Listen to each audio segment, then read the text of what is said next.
ठाण्यातील मानपाडा आणि बाळकुम पट्ट्यामध्ये एकाच कुटुंबातील 4 ते 5 जणांना उमेदवारी देण्यावरून नाराज झालेल्या शिवसेना शिंदे पक्षाच्या महिला जिल्हाप्रमुख मीनाक्षी शिंदे यांनी राजीनामा देऊन एक प्रकारे एकनाथ शिंदे यांना आव्हान दिलं आहे। एकाच कुटुंबातील 4 ते 5 जणांना उमेदवारी देण्यावरून उघडपणे भूमिका मांडणाऱ्या शाखा प्रमुखाला निलंबित केलं असून यामुळे नाराज झालेल्या मीनाक्षी शिंदे यांनी राजीनामा देऊन पक्षातील घराणेशाही विरोधात दंड ठोठावले आहे। ठाणे महानगरपालिका क्षेत्रातील प्रभाग क्रमांक 3 मध्ये मानपाडा, मनोरमा नगर, आझाद नगर हा परिसर येतो। या भागातून माजी महापौर आणि शिवसेना शिंदे पक्षाच्या महिला ठाणे जिल्हाप्रमुख मीनाक्षी शिंदे या निवडून येतात। याच प्रभागातून ज्येष्ठ नगरसेवक संजय भोईर यांचे बंधू भूषण भोईर हे गेल्या वर्षी निवडून आले आहेत। बाळकुमच्या प्रभागातून संजय भोईर, त्यांची पत्नी उषा भोईर आणि त्यांचे वडील देवराम भोईर हे निवडून येतात। भोईर कुटुंबीय आणि मीनाक्षी शिंदे यांच्यात मतभेद असल्याची बाब अनेकदा समोर आलेली आहे। यामुळे मानपाडा प्रभागामध्ये मीनाक्षी शिंदे आणि भूषण भोईर असे 2 गट असल्याचं चित्र आहे। यातूनच भोईर यांच्या जागी स्थानिक पदाधिकारी आणि कार्यकर्त्यांना संधी देण्याची मागणी शिंदे गटाकडून होत आहे।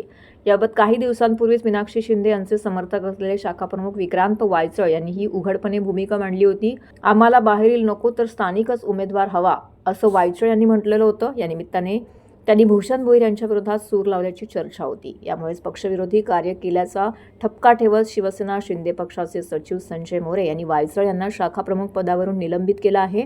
या कारवाईनंतर लगेचच मीनाक्षी शिंदे यांनी उपमुख्यमंत्री एकनाथ शिंदे यांना पत्र पाठवून आपल्या पदाचा राजीनामा दिला आहे। वैयक्तिक कारणास्तव हा राजीनामा देत असल्याचं त्यांनी पत्रात म्हटलंय। समर्थक शाखाप्रमुखावरती कारवाई झाल्यामुळेच त्यांनी हा राजीनामा दिल्याची चर्चा शहरामध्ये सुरू आहे। 5 वर्ष जिल्हा प्रमुख म्हणून काम केलेलं आहे। आता मला असं वाटतं की मी दिलाय राजीनामा, तर त्याच्यावरती उद्या मी तुम्हाला स्पष्टीकरण देईन। मला असं वाटतं ज्या प्रभागाचं पालकत्व तुम्ही स्वीकारता त्यावेळी पाल्यांच्या मागे जर तुम्ही ठामपणे उभं राहू शकत असाल तरच ते खरे पालक असतील। आणि माझी भूमिका मी स्पष्ट केलेली आहे आणि ज्यावेळी मला त्या गोष्टीवर चर्चा करायची असेल त्यावेळी मग बोलेल त्या विषयावर। स्थानिक नगरसेवक मागणं ही भूमिका अयोग्य असं मी म्हणणार नाही आणि त्याच्यावरती पक्षश्रेष्ठी निर्णय घेतील। माझी आणि मुख्य नेत्यांची चर्चा झाल्यावरती या विषयावरती मी सविस्तर तुमच्याशी बोलेल। मी आता साहेबांशी बोलले आणि साहेब मला वेळ देत आहेत आणि मी साहेबांशी बोलेल आणि त्याच वेळी तुमच्याशी मी या विषयावरती चर्चा करेन। असं वाटतं की बघा, इच्छा व्यक्त करणं हा गुन्हा नाही। प्रभागातल्या कार्यकर्ता जेव्हा काम करत असतो तर त्याची पण मानसिकता असते की आम्हाला पण उमेदवारी मिळावी, द्यायचं की नाही हा शेवटी पक्षश्रेष्ठींचा निर्णय असतो आणि त्या निर्णयावरती पक्षश्रेष्ठी तिकीट देत असतात आणि ह्या विषयावरती पक्षश्रेष्ठीच तुम्हाला उत्तर देतील। आणि माझी भूमिका कार्यकर्त्यांना व्यक्त केली तर ती कुठे चुकीची नाही। असं नाही, मला असं वाटतं की मी तुम्हाला जसं सांगितलं की कार्यकर्त्याची प्रत्येकाची भावना आहे की त्याने इलेक्शन लढवली पाहिजे, कारण 2022ला बॉडी डिझॉल्व्ह झाल्यानंतर प्रत्येक कार्यकर्त्यांनी आपापल्या प्रभागात काम केलेलं आहे। कोविडचा काळ असेल, सगळ्यांनी बघितलेला आहे आणि म्हणून प्रत्येकाची इच्छा असते की आम्हाला पण नव्यांना संधी द्यावी म्हणून। ते तुम्हाला मी सांगितलं ना की इच्छा व्यक्त करणं हा गुन्हा नाही आणि देणं न देणं हा पक्षश्रेष्ठींचा निर्णय आहे।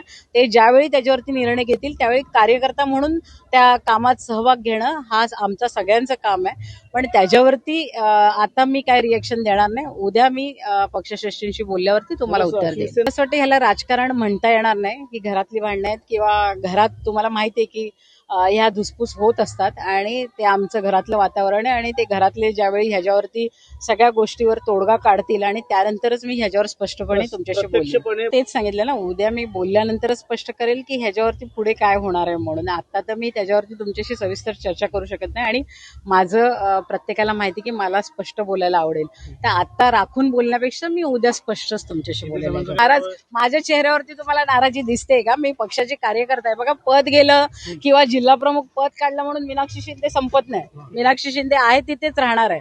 पण ठीक आहे, मला वाटलं माझ्या कार्यकर्त्याच्या मागे ठामपणे भूमिका मांडणं पालक म्हणून ती मी मांडलेली आहे। आता पुढे वरिष्ठ ठरवतील काय करायचं। आता मी त्याच्यावर काय बोलला तर मी उद्याच तुम्हाला त्याच्यावरती उत्तर देऊ शकतो। तुमची भावना आहे, तुम्हाला सांगितले की हे वरिष्ठांनी आता ठरवलं पाहिजे की वर्षानुवर्ष म्हणजे आता स्थानिकांची मागणी होते तर त्याच्यावरती आता निर्णय वरिष्ठ घेणार आहेत आणि त्याच्यावरती मी तुम्हाला जसं सांगितलं की मी उद्याच बोलेल, मी उद्या बोलेल। अजून मी फॉर्म पण नाही आणलेलं, तुम्ही माझं नाव पण बघितलं नसेल अजून, ते बघेल आता मी काय करायचं। महिलांचं ऐकलं जातं ह्याचं उत्तम उदाहरण मी आहे आणि त्याच्यामुळे मला असं वाटतं एवढं वर्ष मी राजकारणात सक्रिय सहभाग माझा दिसतोय, ते ऐकतायत म्हणूनच सक्रिय सहभाग माझा आहे। मी तुम्हाला तेच सांगितलं ना, आता मी तुम्हाला काय सांगू शकत नाही, आता पुढे बघू काय होईल। मी अजून कोणाचे फोन बघितलेले नाही, मी अजून कोणाचा काय फोन बघितला नाही, कारण माझे कार्यक्रमच चालू आहे आणि कार्यक्रमात व्यस्त असल्यामुळे मी अजून फोन हातातच घेतलेला नाही।